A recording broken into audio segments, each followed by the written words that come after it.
They say an ounce of gratitude is worth more than pounds of gold. I must have been made of gold because I donated my kidney to save her life and all I got was silence. My earliest memories involve her, my sister. We did everything together. When we were little, we shared a room and a bed. I remember gazing up at her as she slept and thinking I'd protect her always. And I kept that promise when we were older. Our parents died in a car crash when we were still in high school. I dropped out of college to help her through her grief. She became a doctor. I became a nurse. Our careers put us in starkly different worlds. But no matter how far apart our lives sometimes felt, I never doubted the strength of our bond. So when she called me out of the blue and asked me to fly to New York to see her, I knew something was wrong. She was pale and withdrawn, the picture of vulnerability. She explained she had kidney failure, and doctors told her a transplant was her only real chance at survival. She needed a donor. I thought you might be able to help, Lily, she said quietly. What? I immediately agreed to be tested. I didn't think twice about the surgeries, the recovery, or what it would mean for my own health. All I could think of was how much her eyes reminded me of Mom's. When the doctors confirmed I was a match, I flew back home. I told my partner, Will, who was supportive, though he looked worried. I didn't have kids. He did. And I knew if roles were reversed, I wouldn't hesitate to demand the same from him. The next week, I underwent months of testing. I passed with flying colors, or so I thought. The day before the surgery, a specialist discovered a small, probably insignificant heart arrhythmia. He called my surgeon. They spoke in hushed tones. Then the surgeon came to tell me that after 20 years of practicing medicine, he'd never seen anything like this. He didn't want to scare me, he said, but I should know the risks. Kidney transplants are already one of the most invasive surgeries a person can endure, he said. With your arrhythmia, there's a chance you may not survive. I wanted to call Will. I wanted to call my boss and tell them I wasn't coming in. I wanted to lie down and cry. But then I saw my sister. She was pale, thinner,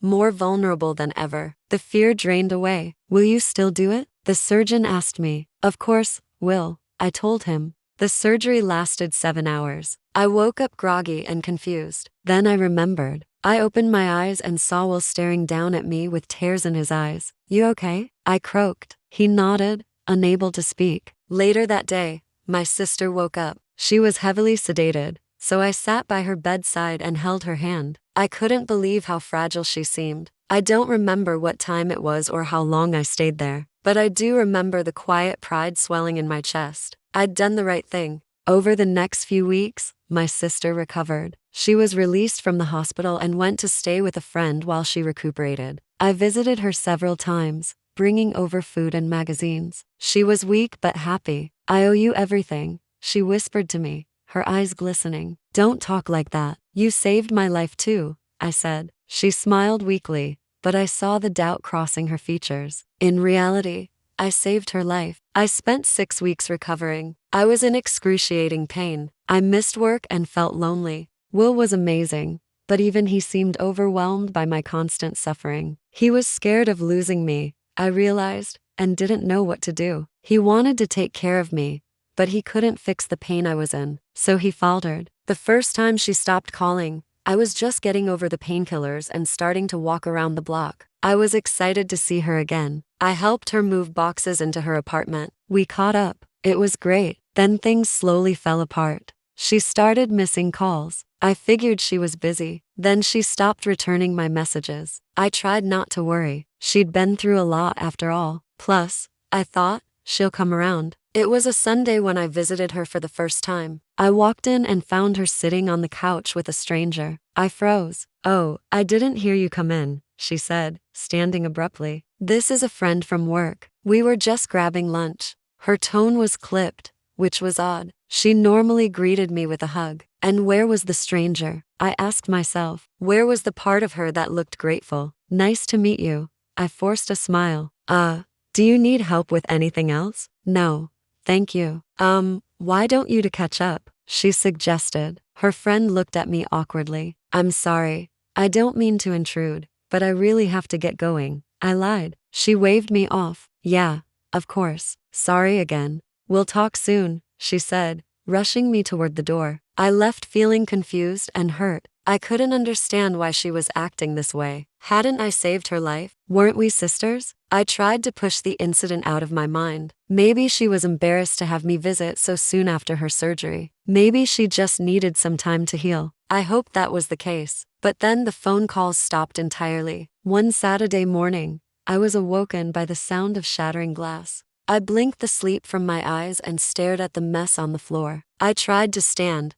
but my head spun. I sat back down on the bed and let out a shaky breath. I hadn't heard from her in weeks. What if something had happened? What if she'd been in an accident or gotten sick? I grabbed my jacket and rushed out the door. I drove to her apartment building, but when I pressed the buzzer and called her name, there was no reply. On my way back to the car, I noticed a note slid under the door. It read, "Gone to a friend's house for the weekend. Back Sunday evening. Don't call." The message was signed simply Sarah. That was her real name. I stared at the note, stunned. It was the first time she'd ever signed off a message with just her first name. It was as if someone had erased the second half of the word, leaving only Sarah behind. From that moment on, she never told me anything. Again, she went away for weekends, didn't answer her phone or return my calls. Sometimes I'd find notes waiting for me on her answering machine. Other times I'd show up at her doorstep only to find her black SUV parked out front and no one inside. Days turned into weeks and months. I started to lose hope of ever hearing from her again. Then one day,